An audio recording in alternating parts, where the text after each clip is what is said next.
사도행전 19장 20절에서 29절 말씀 우리 한 목소리로 같이 읽도록 하겠습니다. 이와 같이 주의 말씀이 힘이 있어 흥왕하여 세력을 얻으니라. 이 일이 센 후에 바울이 마게도냐와 아가야를 거쳐 예루살렘에 가기로 작정하여 이르되 내가 거기 갔다가 후에 로마도 보아야 하리라 하고 자기를 돕는 사람 중에서 디모데와 에라스도 두 사람을 마게도냐로 보내고 자기는 아시아에 얼마 동안 더 있으니라. 그때쯤 되어 이 도로 말미암아 적지 않은 소동이 있었으니 즉 데메드리오라 하는 어떤 은장색이 은으로 아데미의 신상 모형을 만들어 직공들에게 적지 않은 벌이를 하게 하더니 그가 그 직공들과 그러한 영업하는 자들을 모아 이르되 여러분도 알거니와 우리의 풍족한 생활이 이 생업에 있는데 이 바울이 에베소뿐 아니라 거의 전 아시아를 통하여 수많은 사람을 권위하여 말하되 사람의 손으로 만든 것들은 신이 아니라 하니 이는 그대들도 보고 들은 것이라. 우리의 이 영업이 천하여질 위험이 있을 뿐 아니라 큰 여신 아데미의 신전도 무시당하게 되고 온 아시아와 천하가 위하는 그의 위엄도 떨어질까 하노라 하더라. 그들이 이 말을 듣고 분노가 가득하여 외쳐 이르되 크다 에베소 사람의 아데미여 하니 온 시내가 요란하여 바울과 같이 다니는 마게도냐 사람 가이오와 아리스다고를 붙들어 일제히 연극장으로 달려 들어가는지라. 아멘. 오늘은 분을 내어도 죄를 짓지 말며 라는 제목으로 함께 말씀을 나눌까 합니다. 분을 내어도 죄를 짓지 말며, 분노에 대해서 함께 나누는 거죠. 성경에는 분노에 대한 이야기가 많이 나옵니다. 이 창세기부터 계시록까지 분노라는 이 감정의 이야기를 많이 하고 있는데요. 오늘 말씀 통해서 에베소서와 사도행전 19장에 에베소의 복음을 전하고 교회가 세워지는 과정 가운데 이 분노라는 주제가 있습니다. 그래서 함께 에베소 이 지역의 전도 3차 전도 여행의 역사 가운데에서 우리가 함께 묵상하면서 역사와 함께 분노의 감정을 우리 성도들이 어떻게 다루는 것이 주님의 뜻인지를 함께 묵상해 보도록 하겠습니다. 자, 우리 다시 지도를 한번 볼까요? 늘 우리 전도 여행 때는 지도를 보는데 안디옥에서 다시 세 번째 선교 여행을 출발을 했습니다. 먼저 간 곳이 2차 선교 여행 때 에베소에 들렀다가 머물러 주십시오 라고 부탁을 들었으나 가야 된다 하고 머무르지 않았죠. 이제 3차 선교 여행을 하면서 에베소에 가게 되었고 에베소에서 3년을 머물게 됩니다. 그래서 이 3차 선교여행의 핵심 도시는 에베소라고 할 수 있습니다. 이후에 2차 선교여행 때 교회를 개척했던 마게도냐에 속한 빌립보, 데살로니가 이런 교회와 아가야도에 속한 고린도 지역을 방문했다가 다시 그 길로 돌아서서 예루살렘으로 가는 이야기가 이제 3차 선교여행인데요. 그 핵심이 에베소 교회에 있더라는 겁니다. 에베소 교회는 이 아시아 지역의 소아시아 지역의 굉장히 대표적인 교회예요. 그래서 요한계시록 2장, 3장에 보면 7교회가 나오죠. 그 7교회 가운데 제일 먼저 등장하는 교회가 에베소 교회입니다. 7교회를 한번 외워볼까요? 갑자기 저는 첫 글자를 따서 에서부 두사빌라 뭐 이렇게 외우는데요. 에베소 교회가 제일 대표적으로 등장하는 거의 사도 바울과 이 디모데가 에너지를 많이 쏟은 교회라고 할 수 있습니다. 근데 그 교회에 사도 바울이 나중에 편지를 쓴 것이 에베소서고 우리가 지난 몇 주 동안 에베소서를 매일 성경을 묵상하고 새벽 기도 시간에 나누었죠. 그 마지막에 우리가 에베소서를 마감하면서 사도 바울은 분노와 영적 전쟁에 대해서 다루고 있는 것을 볼 때에 이 에베소에서 있었던 이 분노의 사건과 연결시켜서 함께 묵상해 보고자 합니다. 자, 말씀으로 더 가볼까요? 20절 말씀을 같이 한번 읽어보도록 하겠습니다. 20절 말씀 읽겠습니다. 이와 같이 주의 말씀이 힘이 있어 흥왕하여 세력을 얻으니라. 오늘 이 말씀 23절부터 폭동에 대해서 기록하고 있는데요. 에베소 교회를 개척하고 3년 동안은 열심을 쏟았는데 마지막 기록된 사건은 폭동이에요. 하나님의 나라가 주의 말씀이 힘이 있어서 흥왕하여 가는 놀라운 하나님의 역사가 이루어지는 동시에 그 하나님의 말씀이 힘을 얻는 것을 거부하고 싫어하는 사탄의 세력이 준동하고 있다는 것을 말씀이 보여주고 있는 거죠. 오늘 이 본문의 대부분 20절 정도의 말씀이 특별히 복음이라 할 것 없이 폭동이 어떤 식으로 일어났다고 이야기하고 있어요. 이 말에 그 폭동의 중심에 분노가 있는데요. 하나님을 안 믿는 사람이나 믿는 우리에게나 이 분노의 감정이 있습니다. 그래서 세상 사람들은 분노를 어떻게 해결하고 있는지 우리가 아는 바고, 우리 성도들은 하나님께서 다루라고 하는 이 교회 안에서의 분노의 문제, 이것을 사도 바울이 살펴보기를 원하는 거죠. 자, 하나님의 말씀이 힘이 있어 흥왕하여 세력을 얻어갑니다. 그리고 사도 바울이 21절에 의하면 이제 그 다음 선교를 꿈꾸고 있죠. 예루살렘에 마게도냐와 아가야를 거쳐서 예루살렘에 갔다가 어디로 가겠다고요? 그 다음 행선지인 로마 여행. 이제 사도행전은 이제 3차 선교 여행이 끝나고 나면 4차 여행이라고 할 수 있는 로마 여행으로 마무리가 되거든요. 로마를 꿈꾸고 있고, 사실 로마서 말씀을 보면 로마를 넘어서 당시 로마 제국의 가장 끝이라고 할 수 있는 스페인 서바나까지로 가기를 원하는 원대한 하나님의 꿈을 이 당시에 꾸고 있었던 것을 보게 됩니다. 자, 사도 바울은 부흥을 하고 있는 에베소 교회 안에서 원대한 복음의 꿈, 하나님 나라 꿈을 꾸고 있죠. 그런데 현실 세계에서는 폭동이 일어나고 교회가 어려움에 처하고 있다는 거예요. 그래서 우리 신앙의 선배들은 교회가 평안하다고 속지 마라. 평안한 교회는 하나도 없다. 평안하다고 믿으면 뭔가 둔감할지도 모른다. 어디선가 썩고 있는데 모르는 것일 수도 있다라고 이야기해요. 초대교회부터 지금 우리가 경험하는 모든 교회사에서 평안했던 교회는 없습니다. 평안하다고 생각했을 때 오히려 그때 문제가 생겼죠. 그래서 우리 전투하는 교회, 하나님의 교회는 항상 싸움을 해나가야 되는데, 이 특별히 우리 마음속에서, 영혼 속에서 일어나는 영적 전쟁에서 승리할 수 있는 우리가 되어야 되겠습니다. 자, 사도 바울 가운데는 깊은 하나님 나라에 대한 소망이 솟아나고 있었고요. 그런데 문제가 나타나기 시작했습니다. 23절, 그때쯤. 사도 바울이 선교를 꿈꾸고 있는 그때라는 이야기죠. 23절 같이 읽어볼까요? 시작. 그때쯤 되어 이 도로 말미암아 적지 않은 소동이 있었으니, 자, 적지 않은 소동이 있었습니다. 적지 않은 소동은 어느 정도일까요? 소동, 폭동, 엄청난 사건이 교회를 중심에서 있었던 거예요. 이 이후의 말씀을 자세히 보진 않아요. 역사적 사건을 읽어보면 되니까요. 사도 바울은 거기에 가면 죽을까 봐서 그 극장에 들어가지 말라고 여러 사람들이, 그 에베소 지역의 이 관공서들 사람들도 알았는데요. 공무원들도 알았는데 그들도 막고 제자들도 막아서 당신은 죽을 수 있으니 가지 말아야 됩니다라고 이야기를 해줘서 그 폭동의 현장에 바울은 가지 않아요. 하지만 성도들의 일부가 그 폭동 안에 갇혀서 나중에 대극장으로 가게 되는데요. 대극장의 사이즈가 아직도 에베소에 남아있는데 25,000명을 수용하는 극장이에요. 그러니까 이 당시에 25,000명이 모였을지는 모르지만 수많은 사람이 극장에 모여서 교회를 중심으로 사단에 의해서 조종받아서 폭동이 일어났던 현장을 우리가 보는 것입니다. 근데 이 폭동이 어떻게 촉매가 되냐면 한 사람 때문인데요. 24절에 나오는 이 사람 때문입니다. 데메드리오라는 한 사람인데요. 이 사람은 이 지역에서 공장을 운영하는 사람인데, 무슨 공장이냐면 우상을 만드는 공장입니다.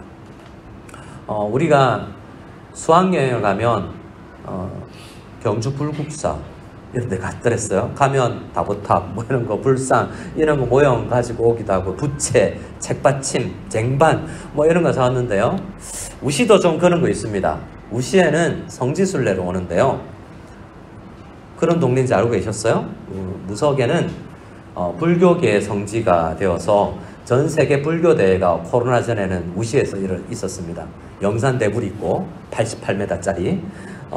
들어가는 입장권이 굉장히 비싸더라고요. 저희는 안 가봤지만. 그러니까 그 도시, 에베소 도시 자체가 신전과 아테미 신상을 이용해서 먹고 사는 경제 시스템이 있었습니다. 코로나 가운데 직격탄을 맞은 도시들이 있는데 대부분 여행을 먹고 사는, 여행객들로 먹고 사는 이 관광지역이 특별히 코로나에 의해서 직격탄을 받았다고 하잖아요. 근데 이 에베소에서는 어떤 일이 있었습니까? 이 에베소의 가장 유명한 게 신전이고 신전 중에서 아테미인데 자, 이 모형인데요. 지금은 실제로 에베소에 가면 여러분 인터넷에 검색해보면 기둥 한두 개밖에 남아있잖아요. 이 그리스에 있는 우리가 잘 아는 신전보다 4배 정도나 큰 신전이었어요. 굉장히 유명한 거죠. 대축제가 일어나고요.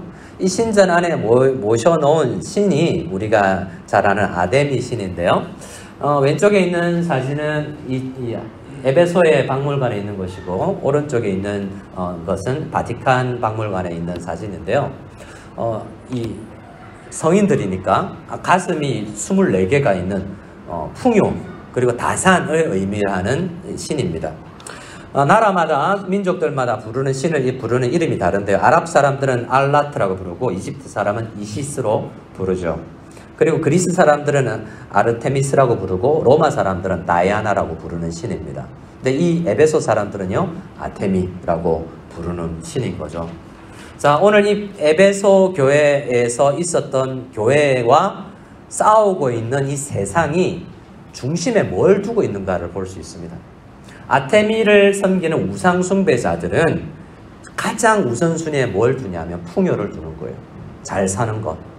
그게 가장 우선순위예요. 그러니까 잘 살게 해주면 아테미든 그게 불교든 뭐든 상관이 없어요. 근데 우리 기독교는 무엇입니까? 하나님의 말씀과 하나님의 나라가 사도 바울이 이 에베소에서 가르쳐 3년 동안 외쳤다고 하는 복음의 핵심이 무엇입니까? 하나님이 왕이시고 하나님께서 다스리시고 그분 위에는 생명이 없다라는 진리지 않습니까? 근데 아테미 사람들이 이 복음의 소식을 분명히 듣고 나서 위기를 느끼고 반동을 일으키는데 그것은 우상숭배 때문이었어요. 우상숭배의 핵심은 내 인생의 제일 우선순위에 뭘 두냐의 문제예요. 그렇기 때문에 교회를 다니는 우리들도 잘못된 우선순위로 인해서 우상숭배를 저지를 수 있다는 생각을 가지고 이 말씀을 보아야 되겠습니다. 자, 이 데메드리오라는 사람 24절을 보면 이 사람은 어떤 사람이냐면 자기 직원들에게 적지 않은 벌이를 하게 하는 사람이었어요. 24절을 같이 한번 볼까요? 24절 같이 읽어보겠습니다. 시작.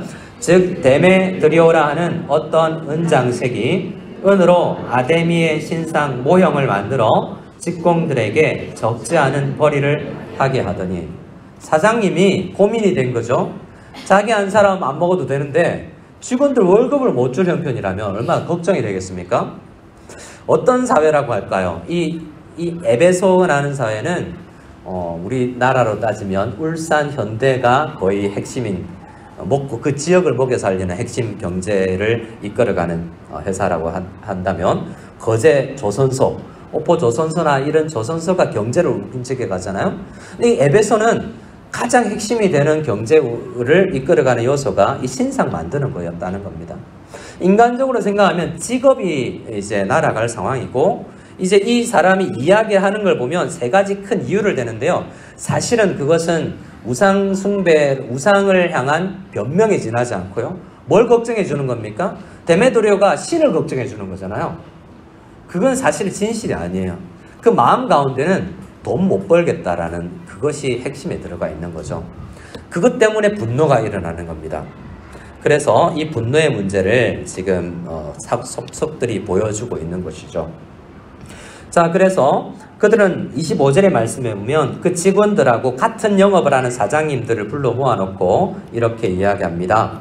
우리의 풍족한 생활이 이 생업에 있는데 우리가 그동안 잘 먹고 잘 살았는데 이 복음이 들어와서 하나님 나라가 전파되니 경제가 어려워지니 이거 어떻게 해야 되겠느냐라고 선동하기 시작하죠.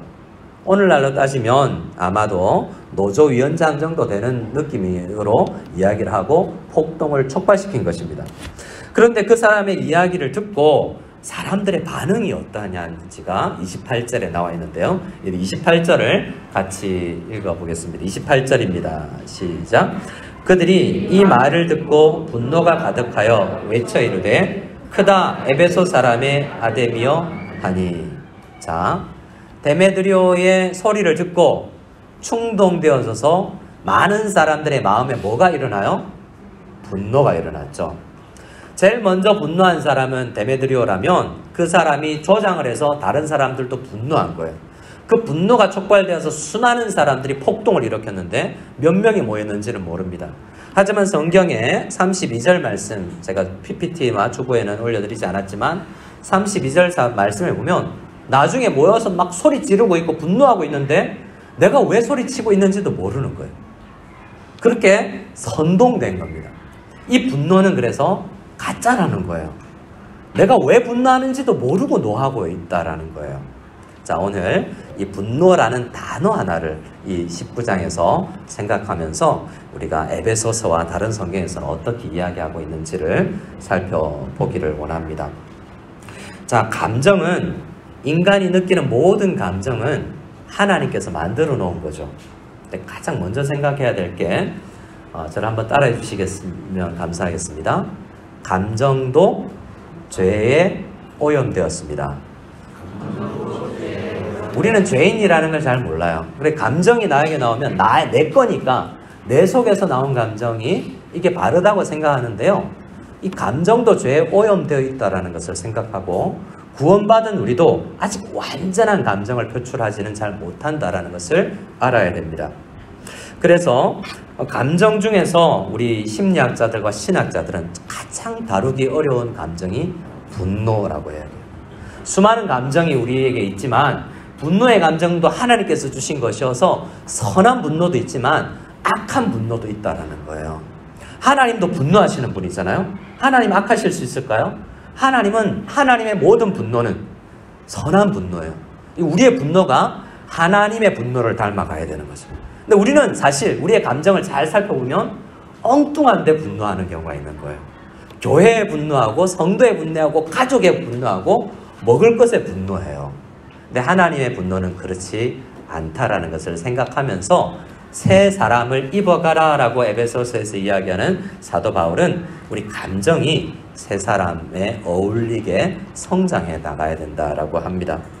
자, 인간의 모든 감정은 사실 수평적 관계에서 시작된다고 해요. 사람들 사이에 감정이 나온다는 거죠. 그런데 그 감정을 잘 살피면 우리 신학자들은 하나님의 관계의 문제에서 인간관계의 문제가 드러난다고 이야기하는 거죠. 특히 분노의 감정을 수평적 인간관계 때문에 분노하게 되었는데 곰곰이 잘 묵상해보면 결국에는 그 사람의 문제가 아니라 나와 하나님과의 문제가 있었다라는 것을 발견하게 된다는 것입니다. 근데 우리는 대부분 그렇게 감정을 깊이 들여다보지 않기 때문에 그 감정을 창조하신 하나님이 감정을 들여다보라는 명령을 함에도 잘 안 보려고 한다는 거예요. 분노의 감정이 특히 그래요. 분노의 감정은 내가 옳기 때문에 나오는 거거든요. 분노하는 이유는 나는 옳고 너는 틀려라기 때문에 분노하는 거예요. 모든 분노는 그래서 나오는 겁니다. 그런데 그 분노는 분노할 당시에는 항상 자기가 옳기 때문에 틀렸다고 생각을 못하는 거예요. 분노는 항상 우리가 옳다고 만들어내는 감정이라는 거예요. 그래서 잘 들여다보기가 쉽지 않다는 것입니다. 우리의 감정도 타락한 본성 가운데 하나라고 생각하고 그 감정에 귀 기울이고 곰곰이 숙지해야 되는데요. 세상에서 감정은 우리 심리학자들과 우리 정신의학계에서도 이야기를 하는데 그 영역은 잘 모르지만 책에서 좀 알아보면 사실은 육체와 감정이 연결되어 있어서 분노의 감정이 솟아나면 얼굴에 홍초가 띄거나 울그락불그락해지거나 뭔가 살이 떨리거나 사람마다 초조해지거나 다양한 육체적 현상도 일어나잖아요. 반대로 육체가 연약해서도 감정이 약해진다는 것을 알아야 됩니다. 그런 육체에 의해서 온 분노의 감정이라면, 우울의 감정이라면 약으로 치료할 수도 있다는 거예요. 왜냐하면 육체에서 왔으니까. 그래서 정신의학계에도 약물로 치료하기도 한다는 것입니다. 하지만 그것으로 안 되는 분노가 있다는 것을 성경을 통해서 우리는 배워야 됩니다. 그래서 우리는 세상이 이야기하는 약물요법과 성경에서 이야기하는 내면의 성찰을 함께 해나가야 된다라고 성경은 이야기하는 것입니다. 자, 우리 창세기 4장을 볼까요? 창세기 4장을 보면 성경에서 처음 나오는 분노가 기록되어 있습니다. 우리 4절, 5절 말씀을 같이 읽어보겠습니다. 창세기 4장 4절, 5절입니다. 아벨은 자기도 양의 첫 새끼와 그 기름으로 드렸더니 여호와께서 아벨과 그의 제물은 받으셨으나 가인과 그의 재물은 받지 아니하신지라 가인이 몹시 분하여 안색이 변하니. 자, 죄가 들어오고 나서 제일 먼저 나타난 죄의 증상은, 죄의 본질이 아니라 분노의 증상들이 있는데요. 안색이 변하는 것, 이런 건 증상이잖아요. 짜증나는 거 증상이에요. 본질은 아니에요. 근데 제일 먼저 아담이 죄를 지었고 나서 아담이 분노했죠. 누구에게? 하나님께. 하나님이 나한테 선물로 준 저 여자가 나를 꼬셔서 내가 죄 지었다고 하나님께 분노하고, 또 아내에게 분노하고 다투는 것을 보게 되죠. 그리고 그의 자녀들 가운데 가인과 아벨이 어떻습니까? 예배 드리면서 교회 안에서 예배를 비교하며 분노하고 있잖아요. 여러분, 큰 교회에서 교역자 생활을 해보면 사역 부서 간 경쟁이 대단합니다. 제가 전도사 생활할 때 저는 초등부와 중등부를 맡았는데요. 우리 유년부 부목사님이 엄청 제가 볼 때 욕심이 강해서 전도 날짜에 영혼을 안 데려오면 이게 벗어날 수, 교사 잘리는 거예요. 그래서 그 교사 잘려서 우리 중등부로 오고 그 교사 잘려서 우리 초등부로 오거든요. 그래서 초등부 교사들이 중등부 교사 다도 유년부예요. 내가 이번 여름 성경학교는 유년부보다는 잘하리라, 이런 게 막. 그래서 그 부목사님이 어떻게 했냐면 영어는 똑같아. 1, 2학년이 유년부인데요. 할머니라도 좋고 어린아이라도 좋고 영혼만 데려오면 되는 거예요. 그럼 어떤 현상이 일어나는지 아십니까? 우리 초등부가 3, 4학년인데 3, 4학년짜리를 전도해서 유년부 갖다 놓는 거예요. 그러니까 우리 부서 이기주의가 뭐 저랬어야 되겠어. 시기, 질투, 분노. 그리고 연말에 평가. 별표가 막 올라가는 걸 보고 담임 목사님이 별표 붙이라고 그러고 주보를 어떻게 했냐면 전 교인의 주보를 이름에 꽂아 놓습니다. 그럼 저희가 토요일 날 주보를 접어서 성도님의 이름에 주보를 꽂아 놓으면 주보를 쫙 보면 누가 안 왔는지 너무 명확하게 알 수 있죠. 그러니까 서로 경쟁을 시키는데 이 분노, 교회 안에서도 예배 가운데서도 분노가 일어날 수 있습니다. 가인의 분노가 그랬어요. 분노했고요, 안색이 변했어요.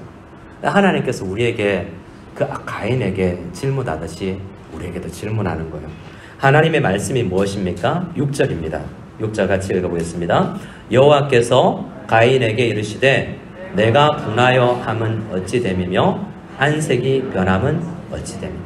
이 말씀은 죄가 드러나서 창세기 태초에부터 감정을 잘 살펴라 라고 말씀하는 거예요. 구원받아서 예배드리고 있지만 감정을 다스려야 된다는 거예요. 감정이 죄는 아닙니다만 죄로 흘러갈 수 있어요. 그래서 7절 말씀에는 죄가 너를 원하나 너는 죄를 다스릴지니라 라고 이야기해요. 예수님을 믿고 복음을 믿는 우리 하나님 나라의 백성들은 죄의 영향에서 벗어날 수 있는 비결이 있어요. 그런데 죄에 지고 분노의 감정은 처음에는 죄가 아니지만 점점 가만히 놔두면 죄로 흘러가는 경향성이 있다는 것을 우리가 모르고 있기 때문에 내가 죄의 통로가 되는지도 잘 깨닫지 못한다는 거예요. 내가 분노할 때 교회 공동체 안에, 우리 가정 공동체 안에 나의 분노를 타고 사탄이 침도할 수 있다는 것을, 사탄이 제일 좋아하는 서식 조건이 분노라는 것을 생각해야 되는 거예요. 요나서는 그 이야기를 합니다. 요나서 4장 말씀을 볼 때 요나서 4장 1절 말씀을 같이 한번 읽어볼까요? 같이 읽겠습니다. 시작. 요나가 매우 싫어하고 뭐하며? 매우 싫어하고 분노했다라는 거죠. 요나서의 1, 2, 3, 4장의 핵심이 분노예요. 누구의 분노? 사역자의 분노. 하나님 싫어요. 나 그게 안 가요. 그거 왜 내가 해야 돼요? 사역자의 분노가 요나서의 핵심이에요. 니느웨에 선교하는 거 그것도 하나의 주제지만 사실은 요나가 변화되어야 되는 거죠. 요나의 무엇이 변화되어야 됩니까? 요나가 하나님을 모릅니까? 복음을 모릅니까? 다스림을 받지만 마음의 영역에까지 하나님의 다스림을 받지 못하는 거예요. 그 분노를 성찰하지 못하는 거죠. 그래서 하나님은 매우 싫어하는 그 요나에게 박넝쿨 레슨을 통해서 다시 한번 질문을 합니다. 그리고 나서 하나님께서 묻죠. 4절입니다. 처음 4절입니다. 시작. 여호와께서 이르시되 내가 성내는 것이 옳으냐 하시니라. 무슨 말씀이에요? 가인에게 이야기한 것처럼 너 옳으니? 너의 분노를 잘 살펴봐. 너의 분노가 정당한 거니? 깊이 생각해봐 라고 이야기해요. 네가 지금 맞다고 생각하는 거야? 남편하고의 문제, 아내하고 문제, 교우와의 문제, 교회 앞에서의 문제, 네 분노가 맞니? 그냥 맞다라고 생각하지 말고 더 말씀 중심으로 생각해보라는 거예요. 다시 한번 그래서 박능풀을 보여주시고 나서 9절에 다시 한번 질문하십니다. 그런데 그때 요나가 어떻게 대답하는지를 보세요. 9절을 같이 읽겠습니다. 시작. 하나님이 요나에게 이르시되 내가 이 박능풀로 말미암아 성내는 것이 어찌 옳으냐 하시니 그가 대답하되 내가 성내어 죽기까지 할지라도 옳으니이다 하니라. 분노라는 게 이래요. 하나님 앞에 내가 옳다는 거예요. 이게 우상이 아니고 뭐겠습니까? 하나님, 내 뜻이 이 땅에서 이루어지게 하옵소서. 이게 우상 숭배가 아니고 뭐겠습니까? 그래서 내 뜻이 하나님께서 말해도 내가 옳다는 거예요. 근데 분노할 때는 하나님께서 말씀해도 누가 말해도 안 들려요. 그게 분노의 맹점이라는 거죠. 그래서 오늘은 정말 분노라는 것을 성찰하기가 쉽진 않지만 모든 감정 중에서 가장 어려운 감정이 분노이지만 성경은 지속적으로 그 분노를 살피라 한다라는 것을 생각하고 사실 불교 용어지만 화두로 던지는 설교가 될 것입니다. 우리 6장 에베소서 6장 말씀을 볼까요? 에베소서도 사실은 이 분노를 이 초기 개척 시기에 분노를 경험했던 그 에베소 교회 성도들에게 사도 바울이 다시 한번 영적 전쟁에 대해서 이야기하면서 분노의 감정을 다룹니다. 에베소서 6장 10절, 12절 같이 읽겠습니다. 10절, 11절까지요. 두 절을 읽겠습니다. 시작. 끝으로 너희가 주 안에서와 그 힘의 능력으로 강건하시고 마귀의 관계를 능히 대적하기 위하여 하나님의 전신갑주를 입어라. 아멘. 에베소서는 1장부터 3장까지가 복음의 핵심이고 4장부터 6장까지가 적용 아니겠어요? 그 적용의 마지막에 끝으로 영적 전쟁이 있다라고 이야기하면서 하나님의 전신갑주를 입어라 라고 이야기하면서 목표를 뭐라고 그럽니까? 마귀의 관계를 능히 대적하기 위해서요. 그래서 이 전투가 사실 우리가 총칼을 가지고 싸우는 싸움이 아니라 한 평도 안 되는 내 마음 가운데서 일어나는 전쟁이라는 것을 알아야 된다는 것이죠. 그래서 에베소서 전체에서 이야기하는 것이 이 마귀와의 내 속에서 일어난 전투에서 실패하면 교회 섬기는 거 어렵다라는 거예요. 요나가 되어서는 아니 된다라고, 가인이 되어서는 아니 된다라고 우리에게 말씀하시는 것입니다. 하나님의 전신갑주를 취하고는 구체적인 해법이 무엇입니까? 하나의 적용이 사실 4장에 먼저 나와 있었어요. 에베소서 4장 말씀을 같이 읽어볼 때 26절 말씀 26절 27절을 읽겠습니다. 26절 27절 마지막 PPT입니다. 에베소서 4장 26절 27절 같이 읽겠습니다. 시작. 분을 내어도 죄를 짓지 말며 해가 지도록 분을 품지 말고 마귀에게 틈을 주지 말라. 전신갑주를 입고 영적 전투에서 승리하는 게 어떻게 일어나느냐? 그건 너무 원론적이잖아요. 전신갑주를 입으십시오. 영적 전쟁에서 이기십시오. 어떻게? 하나가 분노를 다스리라는 거죠. 분노에 지면 안 된다는 거예요. 26절에 분을 내어도 죄를 짓는 단계까지 나가면 안 되는 것이 그 단계까지 가면 마귀가 틈을 타고 나를 이용하게 된다는 거예요. 분노는 내가 옳다라는 하나님이 되는 과정인데 마귀는 그래 네가 옳지라는 생각이 고착되게 해서 그 생각이 옳다라고 다른 사람한테 이야기를 하고 다닐 수도 있는 것이에요. 내가 옳은 거니까 이것이 전하여지기도 하는 것이죠. 그러면서 가정과 공동체가 깨어지기도 하는 것입니다. 그래서 우리는 이 다루기 어려운 분노라는 감정, 모든 감정은 영혼의 목소리라고 하는데요. 우리의 영혼의 목소리를 감정을 통해서 잘 들을 수 있어야 된다는 겁니다. 근데 내가 스스로 잘 듣지 못한다는데 맹점이 있다고 말씀드렸죠. 그래서 우리의 감정은 혼자 몰입해서는 안 돼요. 혼자 감정을 돌보는 일도 필요하지만 너무 그것에 매몰되면 오히려 해롭게 돼요. 자기 자신이 자기 영혼을 잘 들여다볼 수 없을 수가 있어요. 분노의 감정을 내가 파악해내지 못할 수 있다는 것입니다. 그래서 에베소서 말씀은 함께 하라고 이야기하는 거예요. 23절에서 25절 말씀을 같이 읽어보겠습니다. 23절에서 25절입니다. 시작. 오직 너희의 심령이 새롭게 되어 하나님을 따라 의와 진리의 거룩함으로 지으심을 받은 새 사람을 입어라. 그런즉 거짓을 버리고 각각 그 이웃과 더불어 참된 것을 말하라. 이는 우리가 서로 지체가 됨이라. 우리가 한 공동체로 한 몸이 되었는데요, 남의 분노 이야기 해주기가 쉽지 않잖아요. 분노할 때는 어떤 이야기도 안 들리니까. 하지만 우리가 꿈꾸는 아름다운 공동체는 서로의 속에 있는 이 감정도 다 내어놓고 서로가 서로에게 영향을 끼쳐서 서로가 새 사람을 입어 나가는 공동체가 되는 거예요. 여러분, 감정은 영혼의 외침이라고 또 이야기합니다. 소리가 아니라 외침이라고까지 해요. 그래서 우리가 내 감정의 분노를 보면 내가 무엇을 가장 소중하게 여기는가가 드러나게 됩니다.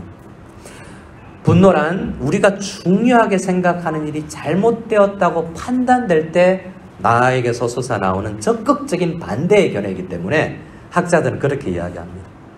내가 옳다고 생각하고 내가 중요하다고 생각하는 것이 잘못되어 간다고 느끼기 때문에 분노하는 거예요. 근데 내가 옳다고 생각하는 것, 내가 중요하고 생각하는 것이 하나님의 중요하다고 생각하는 것과 하나님의 뜻과 같은 것인가 잘 살펴봐야 돼요. 우리는 어떤 것에 분노합니까? 제 친구가 이 책 선한 분노, 악한 분노라는 책을 번역하고 나서 그 교회에서 번역을 했거든요.